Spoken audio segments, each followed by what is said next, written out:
Tastes like a new update. Hello everyone, Mucklick here, and today is December 1st, 2020, and we've got a new Guild Wars 2 update for you guys. A little bit of a surprise. They did tell us that there was going to be the new faction joining the fight against Primordius today. We knew that there was going to be a small update for that. We did not know, or at least I didn't know, maybe I'm just out of the loop, that there was going to be a balancing patch, a very welcome balancing patch. So let's go over that. I have here the game update notes directly from the forum. However, I'm going to be using the page on the wiki that shows the updates with tooltips. It just makes it a little bit easier to read in my opinion. I will have links to both of these in the description if you just want to jump down straight to those. First off, they fixed an issue which caused objective markers to appear outside of the target map when players were in a different map during some sections of Champions Chapter 1 Truce story.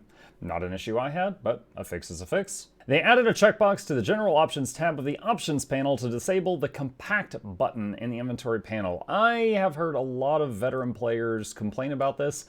This used to be on the drop-down menu, then they moved it out to the panel. I, for one, welcomed it. Did I accidentally hit it when I meant to hit something else 1,000 times when it first came out? Yes, I did. But now that I'm used to it, it's less mouse clicks than it did before. Before you had to do drop down, go down, click. Now it's just click.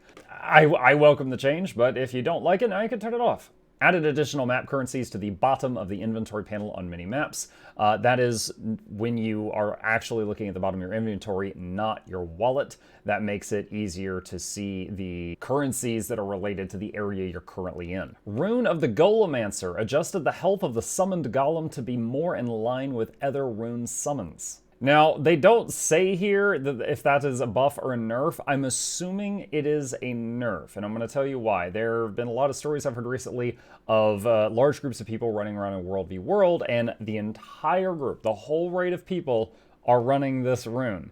And what it does is when you are in combat, it summons a golem once per minute. However, in World v. World, having then legion of these golems appear, and each one of them has, I was told, like 50,000 hit points. I don't have confirmation of that. I heard that on the grapevine. It became impossible to kill anybody in the group. They were just protected by the armies of Radasum the entire time. So I'm assuming this is a nerf to the summoned golem. Profession skills. Elementalist. Updated the tooltip description of the convergence skill for greater accuracy and to include the delay duration before the skill lands. That's just a tooltip update. Tempestuous Aura. This trait no longer increases the max number of targets of shout skills, as well as shout skills increase the max number of targets from 5 to 10 in PvE only. So that means that portion of this trait was made baseline for PvE only, but will no longer be a thing in PvP, which that won't matter because you've only got 5 allies in PvP, but it will not affect World v. World, so it could have an impact there. Engineer. Oh, how I like to see it. A quick pause here. Your experience and your opinion may be different than mine, and that's totally okay. I have been back in this game for about 2 years now, and PvP is the #1 game mode I have played. I've played about 3,000 games, most of them in the last 2 years. I only say that just to show you guys I really enjoy the game mode. I like it. It's fun for me. These last couple months have been the only time in the last 2 years that I have just been like, screw this, I'm done. I've played only a few matches in November. And it was mainly because of Hollows. The Hollowsmith, as well as a certain build of Mesmer, and not many people else, could 100 to 0 many classes extremely easy. It was like they were playing a first-person shooter while I was playing an MMO. They just headshot you and you're dead. And in the case of the Hollow, it was grenades. They were just spamming grenades, and with certain trait lines, the damage of grenades would be disgusting. Even if they were just mashing 1, 1, 1, 1, 1, 1, it'd be like 5 to 10k, 5 to 10k, 5 to 10k, 5 to 10k, over and over and over and over and over. So it is very welcome to see that the power coefficient has been nearly halved on freeze grenade, poison grenade. Grenade barrage reduced down by, about 25%. Lesser grenade barrage reduced by 1/3. And explosive entrance reduced by nearly 1/4. So also reduce poison stacks per grenade from 3 to 1 in PvP only. I don't know that I've ever had an issue dying from the poison. It was really just about these huge impacts, but maybe after they reduce the impact damage, they're concerned that the poison's still going to be overpowered, and it was just something that we weren't seeing before. But as a whole, I don't know if this is not enough or if this is too much, but I will say it was needed. A change was needed. And I think I'm happiest about this right here. Okay, I'll move on now. Guardian, Holy Strike, power coefficient reduced by about a quarter in World v World only of Holy Strike. Symbol of Swiftness reduced by about a quarter in World v World only. Symbol of Punishment reduced in World v World only.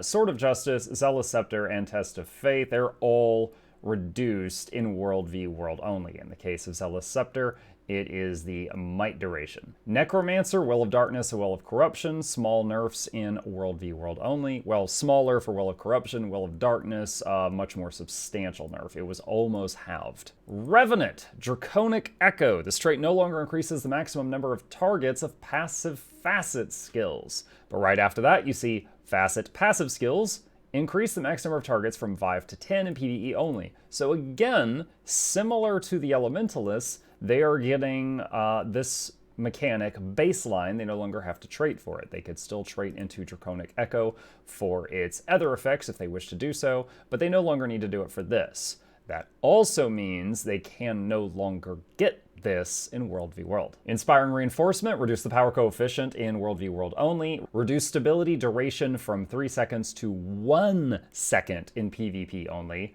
Increase the cooldown from 10 seconds to 15 seconds in PvP only. For anyone who doesn't immediately recognize the skill, this is the dwarf ability that makes the stone road on the ground. Any ally standing on it gains stability every time it pulses. Incensed Response, they essentially reduced might generation in World v World only. Coalescence of Ruin reduced the power coefficient in World v World only, but also reduced the cooldown in World v World only. So it's a little weaker, but you get to use it more often. Phase Smash got its damage lowered in World v World only. All for One trait reduced the protection duration in PvP. Break Razor's Bastion, that is the Renegade healing mechanic, got the base heal nerfed in PvP only. Soul Cleave Summit, that's the Renegade ultimate, got the healing you get from lifestealing nerfed in PvP only.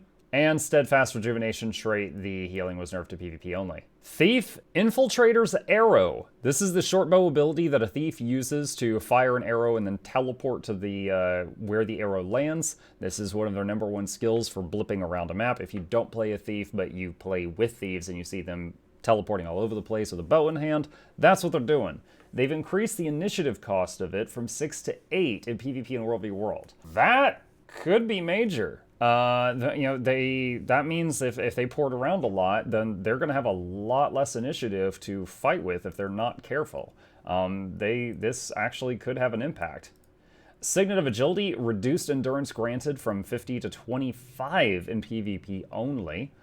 Essence Sap, reduced the power coefficient in PvP only by half of what it was.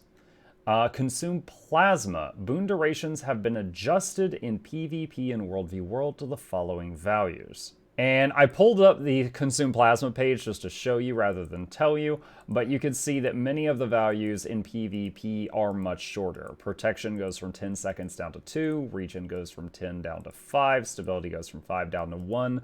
But essentially, Consume Plasma, while still great, it's not nearly as good as it was in PvP and World v World only. Warrior, Winds of Disenchantment. That is the Spellbreaker ultimate. This skill is no longer channeled.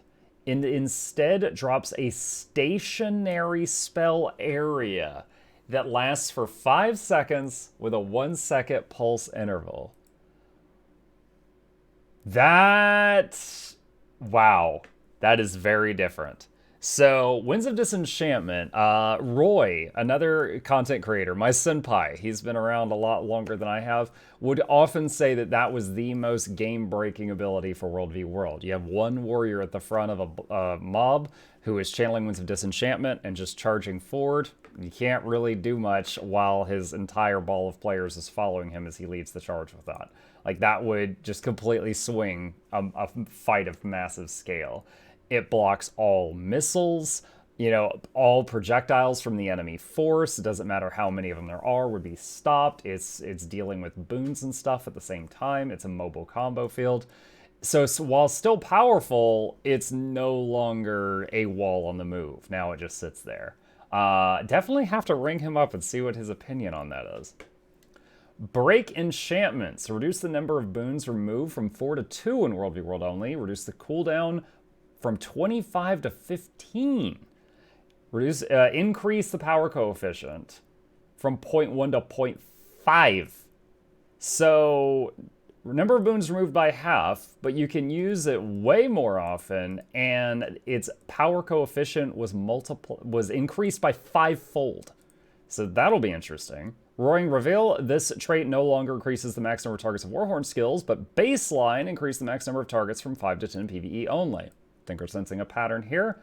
Vigorous Shouts, increase healing coefficient. Vigorous Shouts reduce the healing coefficient from 1.0 to 0.64 in PvP only. To the limit, reduce the base heal in PvP only. Reduced endurance granted in PvP only. This part halved. Might Makes Right, increase the base heal from 64 to 85 in PvP and World v World. Structured player versus player removed the Celestial Amulet from the build panel. That means in structured PvP, you can no longer use the plus all stats. I'm really surprised to see this. I don't know of any busted builds that were using this. Again, I could be out of the loop on this, but this seems like unnecessary to me. If you know of any builds that involve this amulet that were just broken, throw it in the comments below. Otherwise, this my first instinct is just like, is this anti-fun? Is this anti-fun? Black Lion Trading Company Gem Store, new items and promotions. The new Herald of Arene outfit is available in the style category of the gem store for 700 gems. The Herald of Arene appearance package is also available for 2k gems. The Herald of Arene cape is available for 500 gems. The new Aurene die kit containing 6 exclusive colors is now available in the upgrades category at a price of 1 die for 125, 5 for 500, or 25 for 2500. Quick blast through of all of them. We've got the Vision die, the Scion die, the Prismatic die, the Guiding Star die, Foretold, and Quartz. And that's it. As you can see, most of the things in here were related to PvP and World v World. However, the different classes that got their... However, the different classes that got their traits changed to where they baseline target 10 people instead of 5 might mean the appearance of some new builds because they no longer have to trait for things. Just as some time ago when Necromancers got their Uber Wells baseline, they no longer had to trait into the Wells Grandmaster trait in the Bloodline to be able to benefit from that. So maybe now we'll start seeing more Warhorn trickery in PvE now that they no longer have to trait for the 10-man ability. Same with Elementalist and the Herald Facets. Or maybe nothing will change at all, but at the very least, we're not going to be seeing those things hitting 10 people anymore in World versus World. That's it for today's updates. If you've got any comments or critique that I missed, please feel free to correct me. Put it in the comments down below. Spread the good word. I'll thumb it up. And I look forward to seeing how I fare in PvP after these changes. Take care.